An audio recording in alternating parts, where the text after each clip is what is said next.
우리 하나님 말씀 함께 보도록 하겠습니다. 누가복음 16장 1절부터 13절 말씀입니다. 우리 교독하고요, 마지막은 합독하도록 하겠습니다. 예수께서 제자들에게도 말씀하셨다. 어떤 부자가 있었는데 그는 청지기 하나를 두었다. 그는 이 청지기가 자기 재산을 낭비한다고 하는 소문을 듣고서 그를 불러놓고 말하였다. 자네를 두고 말하는 것이 들리는데 어찌된 일인가? 자네가 맡아보던 청지기를 정리하게. 이제부터 자네는 그 일을 볼 수 없네. 그러자 그 청지기는 속으로 말하였다. 주인이 내게서 청지기 직분을 빼앗으려 하니 어떻게 하면 좋을까? 땅을 파자니 힘이 없고 빌어먹자니 낯이 부끄럽구나. 옳지, 내가 무엇을 해야 할지 알겠다. 내가 청지기의 자리에서 떨려날 때에 사람들이 나를 자기네 집으로 맞아들이도록 조치해 놓아야지. 그래서 그는 자기 주인에게 빚진 사람들을 하나씩 불러다가 첫째 사람에게 당신이 내 주인에게 진 빚이 얼마요? 하고 물었다. 그 사람이 기름 100마리요 하고 대답하니 청지기는 그에게 자, 이것이 당신의 빚 문서요. 어서 앉아서 50마리라고 적으시오 하고 말하였다. 그리고 다른 사람에게 묻기를 당신의 빚은 얼마요? 하였다. 그 사람이 밀백 섬이요 하고 대답하니 청지기가 그에게 말하기를 자, 이것이 당신의 빚문서요. 받아서 80섬이라고 적으시오 하였다. 주인은 그 불의한 청지기를 칭찬하였다. 그가 슬기롭게 대처하였기 때문이다. 이 세상의 자녀들이 자기네끼리는 거래하는 데는 빛의 자녀들보다 더 슬기롭다.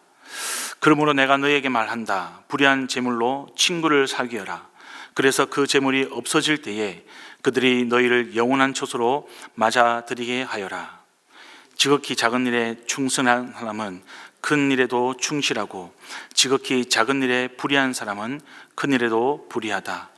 너희가 불의한 재물에 충실하지 못하였으면 누가 너희에게 참된 것을 맡기겠느냐? 또 너희가 남의 것에 충실하지 못하였으면 누가 너희에게 너희의 몫인들 내주겠느냐? 함께 있습니다. 한 종이 두 주인을 섬기지 못한다.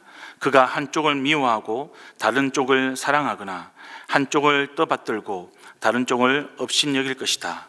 너희는 하나님과 재물을 함께 섬길 수 없다. 아멘.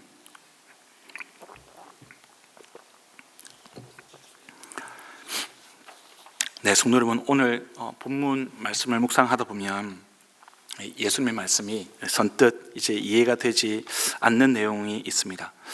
우리가 알고 있는 이렇게 상식과 맞지 않아 보이는 게 있기 때문입니다. 물론 우리가 이해가 안 돼도 하나님 말씀이기 때문에 내가 이해하지 못하는 부분 있을지라도 그냥 내가 부족해서 그런 거지 하고 하나님 말씀을 충성스럽게 신뢰하는 태도 그렇게 나쁘지 않습니다. 그래도 기왕이면 정확하게 알고 우리가 묵상하는 것이 훨씬 말씀의 은혜가 풍성해질 겁니다. 이 본문 속에 등장하는 청지기, 이 청지기는 부자 주인의 재산을 낭비했던 사람입니다. 그렇게 낭비하다가 해고를 지금 당할 위험에 처하게 됩니다. 그리고 그는 해고를 당하기 전에 주인에게 이 빚진 사람들을 불러서 그 빚을 지금 줄여주고 있는 내용이 오늘 본문의 내용입니다. 더 이상한 것은 여러분, 이 주인이 그 청지기가 슬기롭게 대처했다라고 칭찬을 하고 있는 부분입니다. 아마 여기서 대부분 이런 생각을 가질 것 같습니다. 아니, 자기 재산도 아닌 주인 재산을 주인의 허락도 없이 그냥 자기 마음대로 줄여주는 것, 이 나쁜 짓인데 주인이 이 불의한 청지기에 대해서 슬기롭다고 칭찬하는 것, 이상하게 생각이 되는 거죠. 주인의 이런 칭찬을 어떻게 이해하고 어떤 영적인 교훈인지 우리가 좀 살펴봐야겠습니다. 먼저 여러분, 우리는 오늘 예수님의 이 비유를 이해할 때 좀 유의해야 될 점이 있습니다. 분명히 청지기의 행동이 도덕적으로는, 윤리적으로는 정당한 것이 아니라는 겁니다. 그는 이미 한번 주인의 재산을 낭비한 사람이었습니다. 게다가 마지막 순간까지도 주인의 동의나 허락 없이 지금 채무자들의 빚을 깎아주고 있는 겁니다. 분명히 잘못된 것이죠. 조작된 거래였고요, 부정한 일이었습니다. 또한 유의할 점은 이 주인이 청지기의 이 부정직함, 윤리적으로 잘못되었고 도덕적으로 잘못된 이 부분을 칭찬하는 것은 아니라는 것, 이것을 이제 구별할 수 있어야 된다는 겁니다. 8절에 여러분, 주인은 청지기 행동을 보고서 슬기롭게 대처했다라고 칭찬을 합니다. 예, 그의 행동은 분명히 불의했습니다. 그것과 별개로 미래를 대비하는 그런 기민성. 지금 주인은 청지기 행동이 도덕적으로 윤리적으로 옳다고 본 것이 아니라 그가 위기를 빠르게 판단하고 행동했다는 점에서 슬기롭게 행동했다라고, 대처했다라고 평가를 하고 있는 겁니다. 성경을 보면 악한 사람이 특정한 면에서 지혜롭게 행동하는 것을 평가하는 경우를 우리는 잘 알고 있습니다. 마태복음 10장을 보도 뱀같이 지혜롭고 비둘기같이 순결하라, 이런 말씀도 우리가 잘 알고 있는 내용이죠. 오늘 본문과 관련해서 시대의 경제 관습을 이해하는 것도 좀 필요해 보입니다. 당시에는 청지기들이 이 주인의 돈을 관리하면서 이자 수익을 챙겼던 것이 일반적이었다고 합니다. 이 청지기가 만약에 빚을 줄여준 것이 자기의 이자를 포기하는 것이었다면 법적으로 문제가 되지 않았을 수도 있습니다. 물론 설령 그렇다고 해도 이 청지기의 행동이 오직 자기만의 이익을 위한 것이었기 때문에 그의 행동이 완전히 정당화될 수는 없는 것이죠.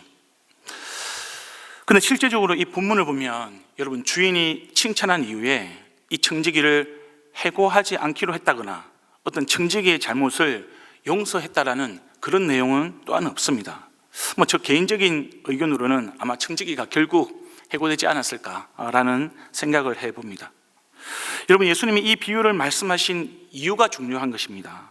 우리에게 불의한 방법을 본받으라, 이것이 아니고요, 세상 사람들도 이렇게 대처하고 살아가는데 믿는 우리는 더 슬기롭게 미래를 준비하라는 것입니다. 세상보다도 더 적극적으로 우리가 대처하고 행동해야 하고 살아가야 한다는 거죠. 안일하게 살지 말라는 겁니다. 세상 사람들은 자신의 이익을 위해서 굉장히 철저하게 준비합니다. 근데 신앙인들이 종종 따놓은 당상이라고 생각하면서 안일하게 우리가 세상을 살아가는 것, 그것은 옳지 않다는 거죠. 세상이 자기 이익을 위해서 철저하게 산다면 우리 신앙인들도 하나님 나라를 위해서 더 지혜롭게, 더 치열하게, 더 열정적으로 살아야 한다는 것을 지금 주님은 강조하고 계시는 겁니다. 예수님은 9절에서 불의한 재물로 친구를 사귀라고 이야기합니다. 여러분, 이 불의한 재물로 번역된 원어는 이 만몬이라는 단어를 쓰고 있습니다. 이 만몬이라는 단어는 물질적인 부를 의미하고요, 불의하다는 이야기는 단순하게 부정직하다 이런 뜻보다는 이 세상의 가치관 아래에 있다라고 이야기하는 겁니다. 그냥 세상 풍조를 이야기하는 것이죠. 이어서 예수님은 11절에서 말씀하십니다. 너희가 이 불의한 재물에 충실하지 못하였으면 누가 너희에게 참된 것을 맡기겠느냐라고 말씀하고 있습니다. 여기서 참된 것은 하나님 나라의 영원한 가치를 이야기하는 겁니다. 불의한 재물은 궁극적으로 사라질 세상의 재물을 뜻하고 있습니다. 13절에도 여러분, 예수님이 너희는 하나님과 재물을 함께 섬길 수 없다라고 말씀을 합니다. 여기서의 재물도 세상의 부를 이야기합니다. 하나님과 대립하는 개념으로 지금 주님은 사용하고 있는 것이죠. 여러분, 성경에서는 이 세상의 재물을 가치 중립적으로 보지 않습니다. 인간이 하나님보다 더 의지하기 쉬운 그런 유혹의 요소로 지금 주님이 말씀하고 있는 것이죠. 그렇기 때문에 여러분, 우리가 단순하게 이 불의한 재물이라는 표현, 이 표현은 부정하게 얻은 돈, 이것만 이야기하는 것이 아니라요, 세상의 가치 체계 아래에 있는 그런 물질적인 부, 그것에 대해서 우리의 마음을 빼앗기지 말라는 겁니다. 예수님은 마태복음 6장 19절에서 21절에 이렇게 말씀을 하십니다. 너희는 자기를 위하여 보물을 땅에 쌓아두지 말라. 거기는 좀과 녹이 슬어서 망가지고 도둑들이 뚫고 들어와서 훔쳐간다. 오히려 너희를 위하여 보물을 하늘에 쌓아두라. 여기서도 예수님은 세상의 재물이 일시적이고요, 또 결국 사라질 것이라고 가르쳐 주고 계십니다. 오늘 본문도 마찬가지입니다. 여러분, 이 말씀을 통해서, 오늘 우리 말씀을 통해서 우리는 부정적인 방법이 아니라 영원하지 않은 재물, 그 재물을 어떻게 사용해야 하는가에 대해서 주님은 계속 강조를 하시는 겁니다. 우리는 이 세상에서 살아갈 때 재물을 얻습니다. 그 재물을 가지고 우리가 무엇을 어떻게 살아가야 할 것인가를 지금 주님은 말씀하시는 거죠. 영원한 것을 위해서 사용하라는 겁니다. 하나님 나라를 위해서 구제하고, 하나님 나라를 위해서 나누고, 하나님 나라를 위해서 선교하고, 하나님 나라를 위해서 우리가 가진 것들을 사용하고 관리하라는 겁니다. 그래서 영원한 것을 위해서 영원하지 않은 것들을 사용하는 지혜로운 종이 되어달라. 그것을 지금 주님은 우리에게 당부해 주시는 겁니다. 사랑하는 성도 여러분, 주님이 주시는 물질, 참 귀한 것입니다. 그러나 그것이 우리에게 우상이 되어서는 안 되는 겁니다. 우리의 이익을 위해서 그것이 마치 우리의 것인 것처럼 사용해서는 안 되는 것이죠. 우리가 가지고 있는 것들은 주님께서 우리에게 베풀어 주신 겁니다. 전적인 은혜입니다. 그렇다면 여러분, 우리에게 맡겨주신 그 재물을 영원한 하나님 나라를 위해서 우리가 사용해야 하는 지혜로운 청지기가 되어야 하는 것입니다. 오늘 하루를 살아가게 될 것입니다. 여러분, 지혜로운 청지기로서 우리가 하루하루를 살아갈 수 있기를 축원드립니다. 그것이 예수님께서 우리에게 부탁하신 오늘의 삶입니다. 여러분, 우리 말씀을 기억하며 함께 기도하기를 원합니다. 하나님, 오늘 불의한 청지기의 모습을 보면서 나의 모습을 보게 하여 주시고, 하나님께서 영원하지 않은 것을 영원한 것을 위해서 사용하라고 우리에게 맡겨주신 것들을 우리가 감사함으로, 은혜로 감당하는 삶을 살아가게 하여 주시고, 무엇보다도 먼저 그의 나라와 의를 구하는 하나님 믿음의 인생을 살아가게 도와주시옵소서. 오늘 가정을 위해서 기도하는 날입니다. 하나님, 우리의 자녀들 바라볼 때, 우리의 부모님을 바라볼 때, 우리의 가정이 오직 먼저 하나님의 나라와 의를 구하는 하나님의 가정 되게 하여 주십시오. 우리의 중심이 흔들리지 아니하는 믿음의 가정 되게 하나님 도와주시옵소서. 마지막으로 교회 일정을 위해서 기도해 주시길 부탁드립니다. 목자 수련회가 이제 금요일과 토요일에 있습니다. 하나님, 목자 수련을 통하여서 우리 모든 목자님들, 모든 교사 목자님들, 하나님께서 귀한 청지기로 세워주실 때에 그 자리를 믿음으로 행하고 믿음으로 섬겨 나갈 수 있는 귀한 공동체 되도록 하나님 도와주시옵소서. 기도해 주시기를 부탁드리겠습니다. 그리고 가지고 나오신 기도 제목으로 계속 기도를 이어가시겠습니다. 함께 기도합니다.